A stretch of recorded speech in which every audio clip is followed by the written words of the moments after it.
I slept with my father's first love without ever knowing. She's pregnant with my child at age 49. And when the truth was exposed, my family fell apart in ways no one could have imagined. In my dorm room, I wake up among piles of messy clothes and empty beer cans on the desk.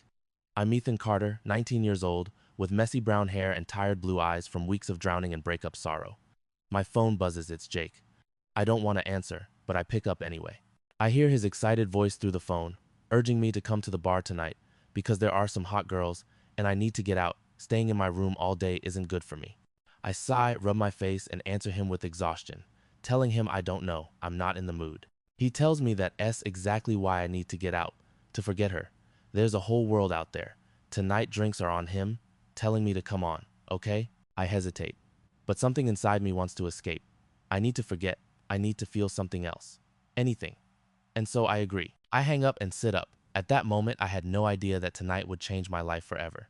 Tonight, I would make a mistake I could never undo. A mistake that would haunt me for the rest of my life. The bar is dark and loud. The music pounds against my ears like hammer blows. Everyone is dancing, drinking, laughing as if there's no tomorrow. I spot Jake and our friends at the corner table, waving at me. I push through the crowd to reach them, feeling like a stranger in a sea of people. Jake slaps my shoulder, his excited voice saying, "Finally, I'm here," telling me to sit down because he's already ordered me a drink. I sit down and take the glass. Whiskey. I drink it all in one gulp. The burning sensation runs down my throat, bringing a numbing feeling. It feels good. I want more. Jake laughs and tells me to slow down, saying I'm drinking like it's water. But I don't listen. I order another and another. The music gets louder. The world starts spinning. I stumble to the bar to order more drinks. That's when I see her. She's sitting alone at the end of the bar, looking elegant and classy amidst the chaotic crowd. Her silver-streaked dark hair is neatly pinned up, her piercing green eyes staring into empty space. She's older, much older than me, maybe over 40. But there's something about her that draws me in, a deep sadness that I recognize immediately because it mirrors the sadness inside me. I don't know why I walk toward her. Maybe it's the alcohol. Maybe it's my loneliness. Maybe it's fate playing its cruel joke. I slur out a question, asking if I can sit here. She looks at me. Her eyes are sad, but there's curiosity too. She smiles, a sad, tired smile, as if she smiled through pain too many times. She says in a warm, low voice that I'm way too young to be here alone at this hour. I laugh drunkenly and tell her I'm 19. I'm not a kid anymore. She chuckles softly and says 19 years old. She was 19 once a very long time ago, and asks if I know that at that age I think I know everything, but really I know nothing. We start talking. She tells me her name is Evelyn. She's a writer in town for a book signing. She's lonely too. I can see it in her eyes, in the way she holds her glass like it's her only friend. We talk for hours, about life, about love, about things we've lost. I tell her about my ex-girlfriend. She tells me about an old love from a very long time ago, a man she never forgot. The alcohol takes over. Everything becomes a blur.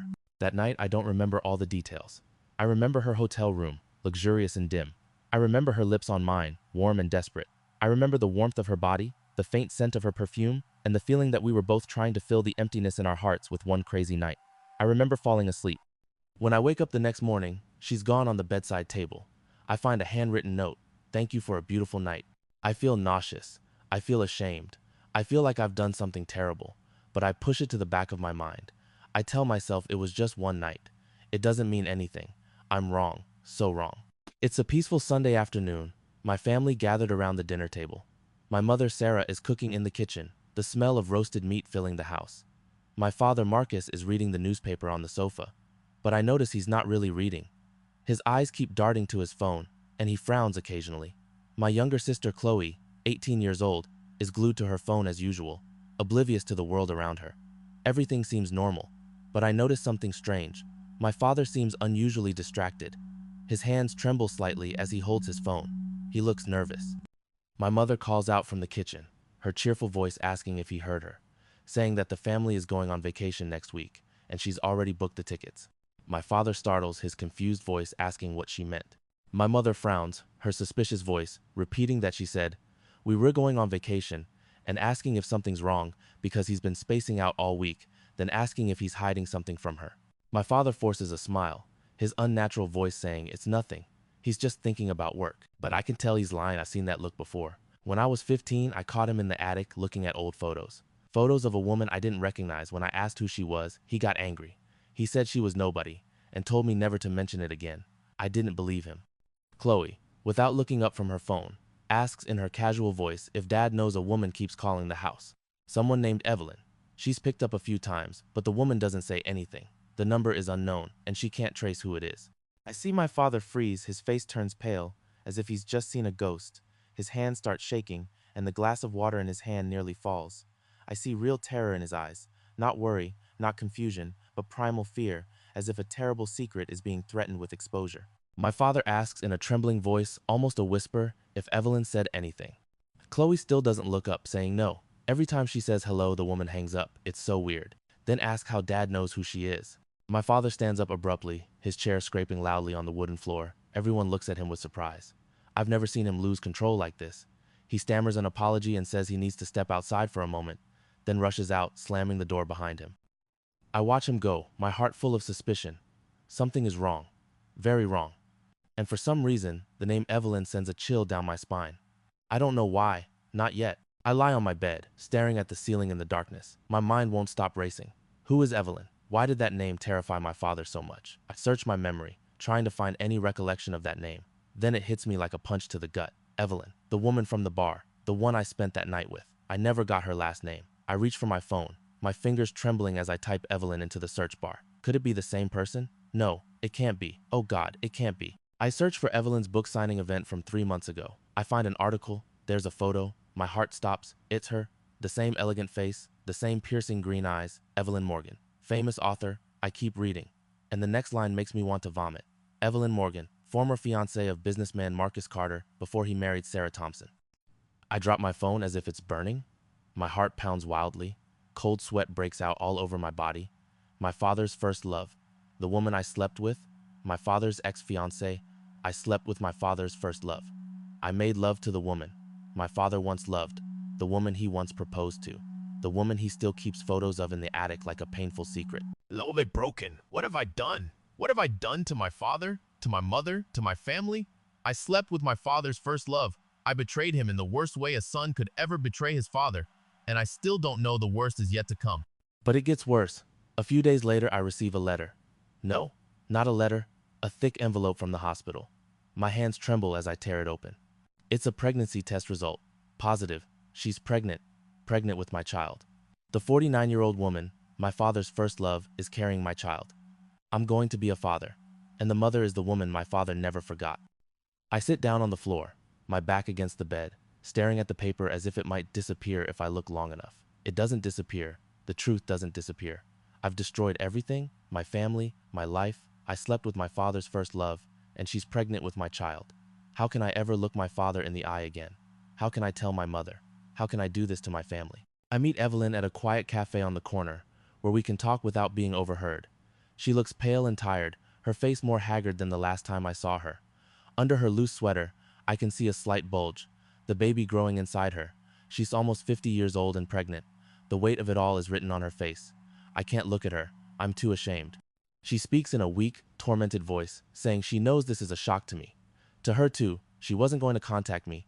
She tried to disappear from my life, but she couldn't keep this to herself, and I deserve to know the truth. I shake my head, my trembling voice asking why she didn't tell me she was once engaged to my father. Why she didn't tell me that before we...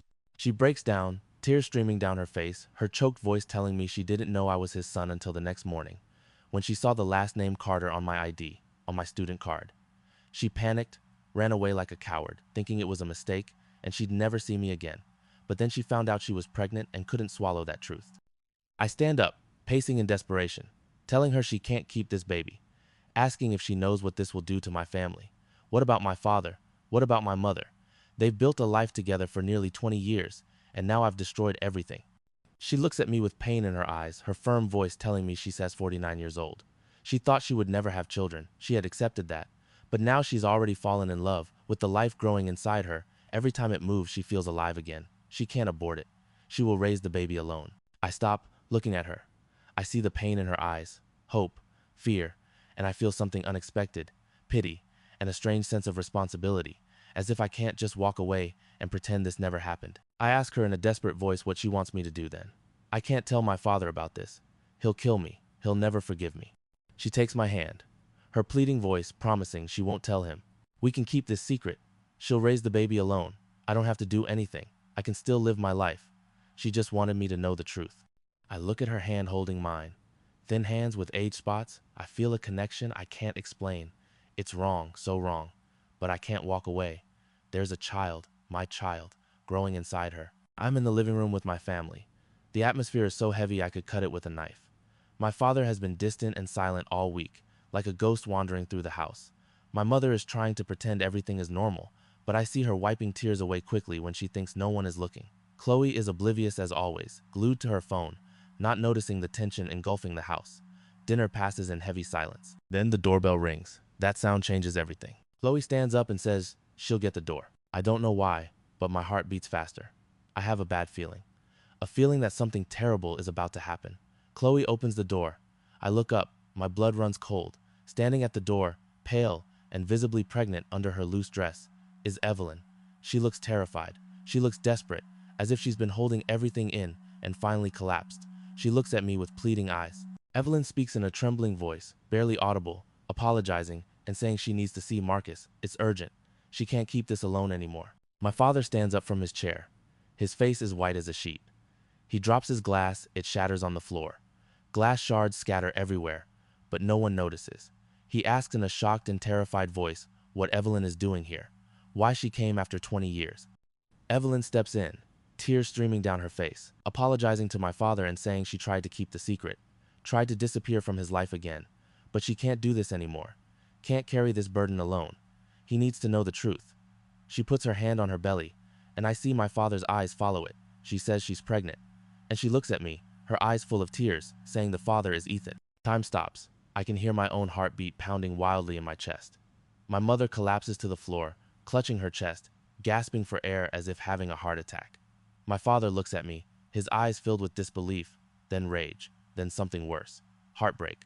Chloe stands frozen, her phone slipping from her hand, shattering on the floor. Spoken choking. In that moment, I knew I had killed my family, not with a knife or a gun, with my own stupidity, with one night of mistakes, with the most terrible secret any son could ever keep from his father. I'm not a murderer, but I killed their happiness. My father roars like a wounded animal, asking me if this is true, if I actually did this to my family, if I actually slept with her, with Evelyn, with the woman he loved the most, with his first love. I can't speak. My throat is frozen. I can only nod. That's all I can do. My father lunges at me, grabs my collar, and shoves me against the wall. My mother screams. Chloe breaks down crying. Evelyn stands at the door, motionless, tears silently streaming down her face. My father roars in my face, tears streaming down his cheeks, asking what I've done to this family, to my mother, to him, asking if I know who Evelyn is. He loved her, he proposed to her, and now I did this to her. She's pregnant with my child, his grandchild, asking if I'm insane. I don't answer. I can't. My father punches the wall beside my head, his hand bleeding. He steps back, panting like a cornered animal. He can't hit me, but I know he wants to. My mother is crying uncontrollably, sitting on the floor, her face in her hands, her body shaking. Evelyn is sobbing, holding her belly as if to protect the baby from this cruel world. My father is shaking with rage and pain. I stand there, in the middle of it all, wanting to disappear, wanting to die. Broken choking. I never thought I could hate myself this much. I saw the disgust in my father's eyes, the pain in my mother's eyes, the horror in my sister's eyes, and I knew there was no fixing this ever. After the storm of emotions, everyone slowly calms down. My mother is still sitting on the floor, but crying less now. My father collapses onto the chair, head bowed, face in his hands. Evelyn sits at the corner of the sofa, her hand still on her belly, face soaked with tears. I stand against the wall, not daring to look at anyone. Chloe has run upstairs, not wanting to witness anymore. My father looks up, his hoarse voice asking Evelyn, why? Why did she do this? Why did she come here? Why did she involve his son? Evelyn looks at him, her eyes red and swollen, her weak voice explaining that she didn't mean to come here. She tried to stay away from his family, but loneliness drove her to that bar that night. She didn't know Ethan was his son. She didn't know until the next morning, and when she found out, she panicked and ran away, but then she discovered she was pregnant and couldn't swallow the truth. She adds in a pained voice that she kept this secret for 3 months, tormented herself every day, but when the baby started to move, she knew she couldn't hide it forever. She came here to ask for forgiveness, not to destroy his family. My mother, who has been silent all this time, suddenly speaks. Her voice is cold and painful. She looks at Evelyn and asks if she knows what she's done to her family, if she knows she's destroyed her 20-year marriage. Evelyn turns to my mother, her eyes full of tears, her choked voice apologizing, and saying she never meant to hurt anyone, she just wanted to tell the truth.